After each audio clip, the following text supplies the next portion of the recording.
Michael Jordan greatest plays ever. Michael Jordan's 15-year NBA career boasted a number of unprecedented accomplishments that no athlete may ever reach, let alone surpass. Jordan absolutely dominated the game when he was on the court. It didn't matter how old he was, how sick he was, or how long of a hiatus he was coming off of. The man was brilliant. Today we look at Michael Jordan's greatest plays. Stay put and enjoy the watch. But before we begin, if you haven't yet subscribed to our channel, kindly do so you can continue enjoying our amazing sporty content. Please give us a like, share the video, and don't forget to turn on the notification bell for timely updates of our latest uploads. Let's get it on.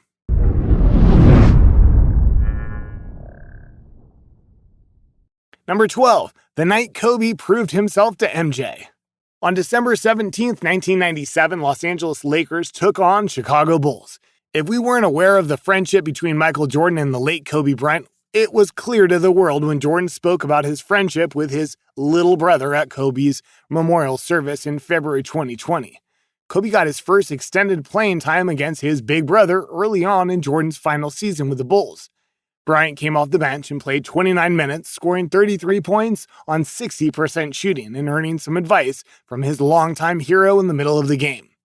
He would ask many more questions of Jordan over the next 23 years and crack the hard shell of possibly the one person whose competitive fire burned hotter.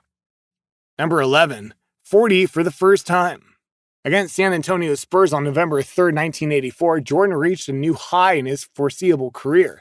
The Bulls began the 1984-85 season as a tier with rookie guard Michael Jordan. They were 6-2 going into a home game against the Spurs, and Jordan topped all the strong performances he had had at that point, dropping his first of many 40 burgers in the 9th game of the season. Jordan was electric, soaring, floating, dunking, and shooting, and the Bulls needed every single bucket. The Spurs had no answer, and finally the Bulls had a true NBA star, someone whose games would be a must-see on TV, someone whose jersey would be worn by kids around the world. It took 18 years, but the Bulls franchise finally hit its home run. Number 10, 1988 AllStar Game. Jordan routinely dropped 40 points in regular season games, but there was nothing routine about his 40-point performance at the 1988 NBA All-Star Game. That night, Jordan put up 40 points to go along with 8 rebounds, 4 steals, 4 blocks, and 3 assists on his way to an MVP award. The fact that he was able to do that on a court that boasted the best players in the game is nothing short of incredible. This was simply Jordan proving early on that he was the best of the best. Number 9, Jordan leads Dream Team to gold. Jordan led the 1992 Dream Team with 17.1 points per game, sparking them to an Olympic gold medal in dominant fashion. MJ emerged that summer as the star among stars. After winning gold, Jordan said he entered a time in his life where he was unable to go anywhere in the world without being instantly recognized. We all feel for you, buddy.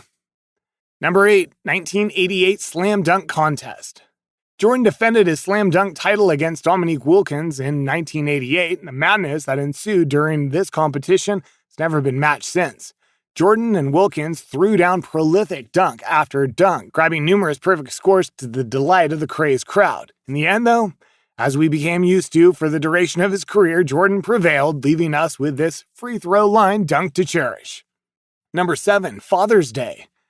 Jordan's 4th NBA title after his father's death came on Father's Day in 1996. He was extremely emotional and grateful after the attainment of said title, and it's a symbolic value that this championship victory held and still holds that makes it one of the greatest highlights in Jordan's career. Jordan proclaimed that "I know he's watching" in regards to his father in a post-game interview, just before apologizing to the city of Chicago for his 18-month hiatus. I don't think there's been a more powerfully inspiring post-game interview in the history of sports. Number 6, Jordan's closing performance on Broadway. This was built up as Jordan's last game in Madison Square Garden on the 8th of March, 1998. It was an NBA on NBC Sunday feature presentation. He decided to make the game special. He broke out the Air Jordan 1s long before re-releasing his shoes became a source of income. Jordan never made it a secret that he loved playing in Madison Square Garden, so of course, this would be one of the best games of the season as he took a bow on Broadway for the first time as a Bull. The jump shots that Jordan relied on later in his career were prevalent, but he turned back the clock on some drives to the basket. There was a drive that caused NBC's Bob Costas to blurt out, "Oh my goodness," with Spike Lee and former Knicks guard Earl the Pearl Monroe sitting courtside. Jordan put on a critically acclaimed performance, soaring the Bulls to 102-89 win over the Knicks. Number 5, the flu. Going into Game 5 of the 1997 NBA Finals, Jordan was suffering from the flu. His status before the game was uncertain.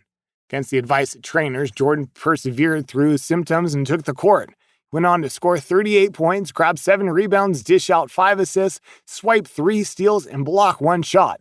In a game where the Jazz had won the previous 2 to tie the series, and the Bulls were on the road, Jordan's heroics were nothing short of inspirational.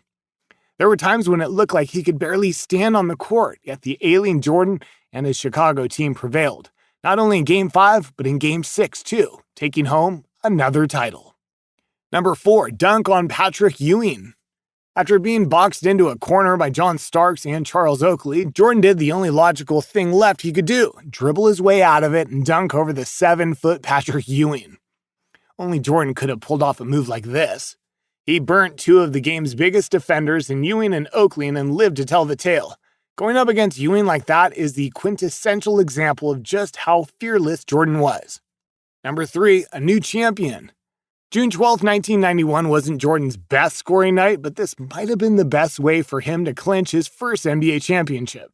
For the Lakers, forward James Worthy and guard Byron Scott did not play after battling injuries throughout the series. That didn't mean anything to Magic Johnson, who at 31 years old played every single minute of the game and contributed 20 assists while shooting 33% from the field.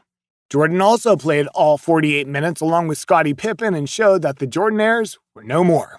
Jordan trusted guard John Paxson, who was a monster in the fourth quarter, to fight off a final Lakers run. After 7 years of being criticized for scoring too much, he still got his 30 points, but was more than a willing passer. Let a teammate do the honors of finishing off his opponent to finally win an NBA championship. Number 2, an AllStar Farewell. February 9th, 2003. What a night this was at the Highlight Factory in Atlanta. This was really it for Jordan. There was no comebacks at 40-plus years old. He was really going to hang up the Air Jordans for good. Fortunately, he was having a decent season for the Washington Wizards, averaging 19 points per game at the All-Star break. Even though Vince Carter of the Toronto Raptors and Tracy McGrady of the Orlando Magic were voted as the starting forwards for the East, coaches had no problem putting Jordan on the team. The purpose of this particular All-Star weekend was to celebrate Jordan. That included Carter relinquishing his starting spot to Jordan, and Mariah Carey decked out in a Jordan jersey gown during an emotional halftime performance. The game came full circle on this night with Isaiah Thomas coaching Jordan in the All-Star Game. The East players fed Jordan all night, and it looked like it might have been the perfect ending in the first overtime. The score was tied, and after missing the game-winning fadeaway against Sean Marion in the fourth quarter, Jordan buried one right in his face to give the East a 2-point lead. The crowd at Phillips exploded as if Michael Vick had just thrown Dominique Wilkins a game-winning touchdown pass. Unfortunately, on the next possession, while Kobe Bryant was falling out of bounds on a 3-point attempt to win, he was fouled by Indiana Pacers forward Jermaine O'Neal. The West won in the second overtime. Number 1, the last shot.